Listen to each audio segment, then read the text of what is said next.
But I thought Rockdale was really good. You all were writing that curriculum, which you didn't really need to write because the state had it done, but they hadn't shared that with us yet. And I thought y'all did such a good job. We were given a lot of... I took the principals, people have varying ideas about the midwinter conference. I think that midwinter conference could be a very good thing. You make some very good contacts. It could also be not too much. But I liked it, and Mr. Pond said, then take the principals if you want to. He said, do anything you want to do. He said, I don't really care, you know. Then he also, I said, well, your principals are sure going to be upset. I told him one morning. He said, good. He said, I mean, stir them up. He said, let them think you're going to fire them. And that was good. That was good because sometimes if you're not careful, you get the idea if you're there for a while, you can't be fired. You can't. They can't do without you. And that's not true. When did you start getting interested in the El Camino Real and all of that? Well, I was, of course, I was with the Historical Commission. And one day I left a meeting, it was our monthly meeting, it was in Austin.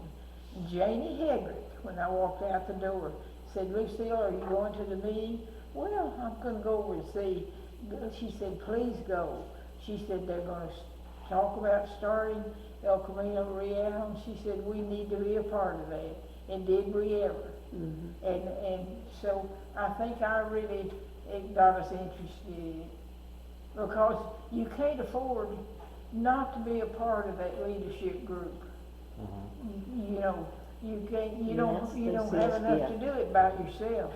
You know, you've got to be with somebody, and we were working.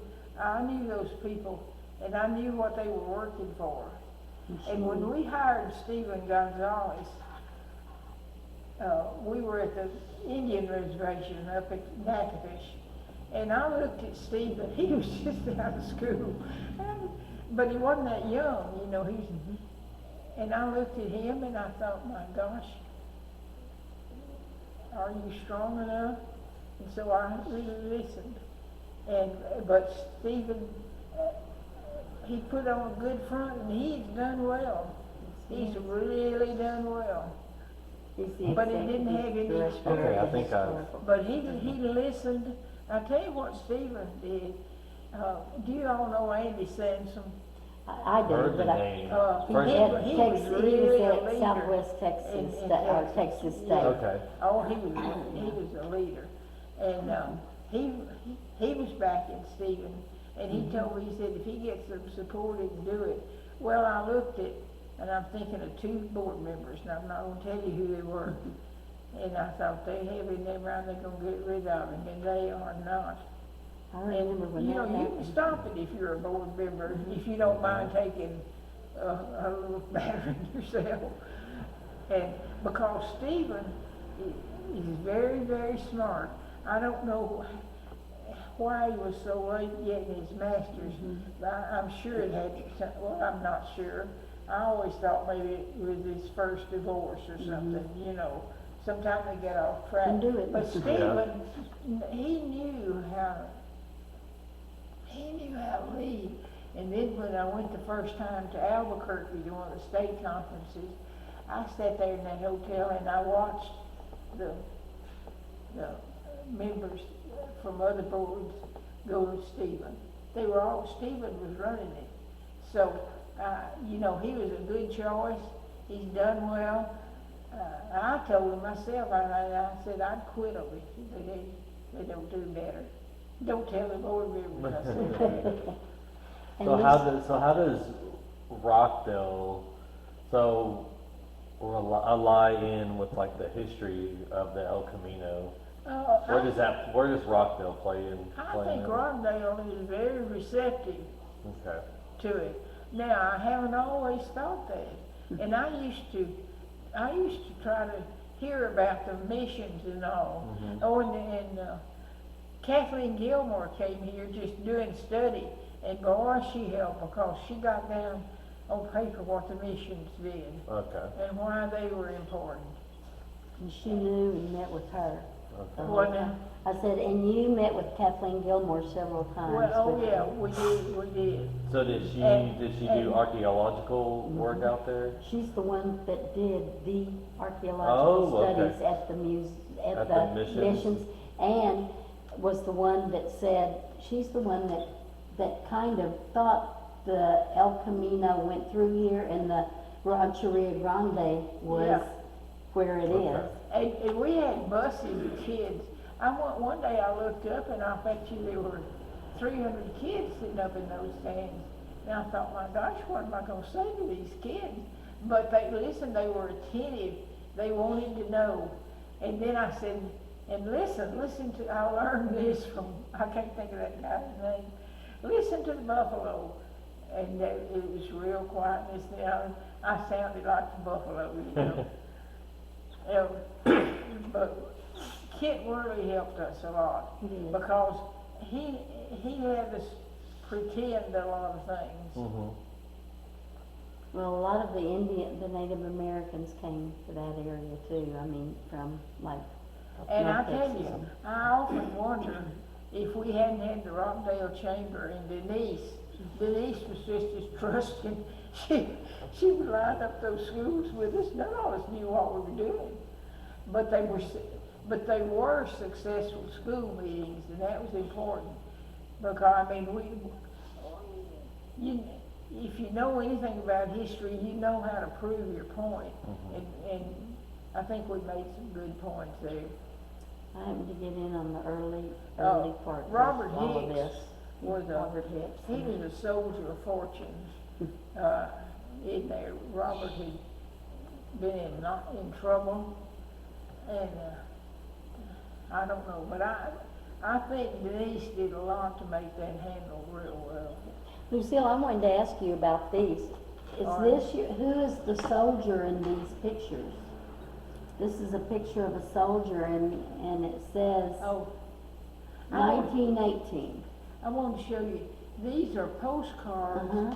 that were actually executed during World War One. Oh, okay. Most of them, I saw and that. they're very interesting to look at. Most of them are this soldier I told you about Oh, because LaRue. his mother. Oh, okay. Yeah. That's what I was looking at. Just look through. Yeah, I did. I was looking through And, that. And he was, you know, they were, during his World War handwriting was One, beautiful. I know. I noticed some of the handwriting. The handwriting is really nice. the Like, handwriting is nice. Okay, and this is to Miss Who's that to? Poole, Miss Lily Poole or I can't read, I don't know if that's, is it C-I-L-E or L-E-I-L-E? L-U-C-I-L. Oh, that's Lucille, that's my okay, I mother. couldn't, okay, Miss Lucille Poole. And then there'd be Mary Catherine. Poole. Uh-huh, this Miss Mary Catherine Poole, yep. Yeah, And they had just saved those, and my mother had them in her thing. I'll be. And this is. You can make, you can use Oh, those. these and are make- wonderful. Who is that? Now, this is one, this is a French from World War One, and it's from 6/5/18. Huh. And it's addressed to my dear baby, Rockdale, Texas. Oh, wow. And this That's is from amazing. Paris. From who? It says from your daddy, my dear baby. Oh, from Daddy. Who's that? Do you know who that is? That's not your dad. Was he in the war? Your dad or your grandfather? Who would daddy be? I don't know who's that. That's to? not yours. It says my dear baby. My aunt was a terrible flirt. Mary Catherine? Mary Catherine's my aunt. Yeah. I can't read that. Well, I don't know. It says. They did not need the order. Okay. Did you have family that served in World War One or World War Two? As far as I know. As far as you know. And nobody can get in during war. My dad missed because his eyes were bad. Okay. His eyes were never good enough. And do you remember, were you here during, Vietnam and that era? In Vietnam, the young man that I was gonna marry was in Vietnam. Oh, okay.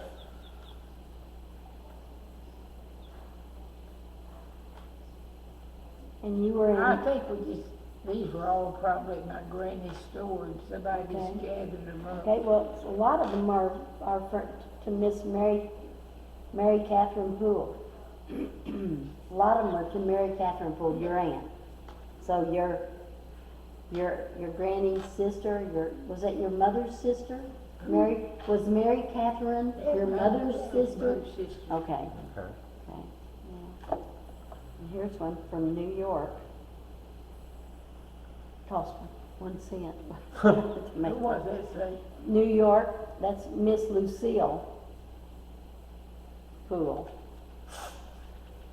Yep, this is pictures. I need to do something with those. Yeah, really. I need to get them together, but I don't know how. Yep, these. I don't got know all that. exactly what to do with them. Right. I hope nobody throws them out though. Well, they're not going to. I'm gonna do something before I die. Well, there's a lot of them in here. And they're Lynn nice. used them one time for some speech she made. Who? Lynn. Lynn. Oh, yes, yes, I Okay. remember. Yeah. Oops. She used them when she was talking about her aunt that was a nurse Yeah. in World War Okay. One, who was a really, she has the history. I used to use these in the classroom, Mhm. but Oh I my used gosh. them just to indicate to kids, I thought it was important that they knew these ancestors were real. Mhm. The people who went from our country over during World Yeah, War One were real people, just like their uncles. Nice. Is there anything else? We're gonna have to get going in a few minutes. No, I I'm don't sorry, think I so. hope I No, didn't we're good. interrupt. No, this was perfect. This is just an aside, it doesn't mean anything, but, you know, we're talking about, I'm going back to the George Perry era, and Hugo and Pearl McCauley and their daughter Doris who lived there. Do you remember that a young man jumped from the tower in Lake East? I read that somewhere. Well, he was from Rockdale.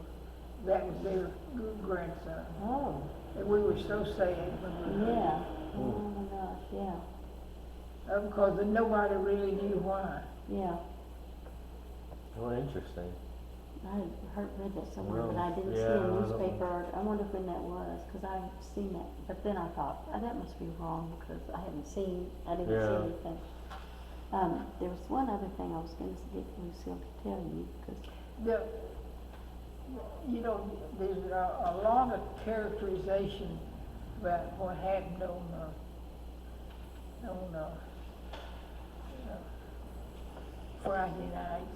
Friday and Saturday night.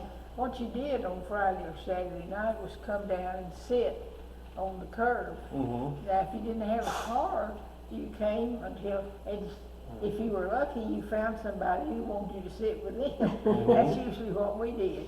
And we talked. People would just stop by and talk to us. that's how you found out what was going on in town. That's how you found Yeah. out. And they had street dances. And I can remember my daddy said, well, do you want to go down? Mother said, no. She said, I don't want to take the girls to a street dance. I don't want them down there. I'm afraid somebody will be drinking. And she, you know, she wasn't wrong, really. Was it the Dixie Theater you went to? Yeah, we went to the Dixie Theater. And Did you- Mr. Madison was good. Yeah. He never did. Nobody ever wanted my granny to pay. He didn't want her to pay to bring us in. Now, we came every Saturday with the school group. We had our dime or whatever it was to go in. But he didn't want us to, he said that Granny had been good. She had the capacity for being good to everybody. Mm-hmm. And I don't know why she was that way. It was, you know, their time was very sad in Mississippi. We went to Mississippi, but unfortunately she was dead. But I had the papers on what they had owned out there. And,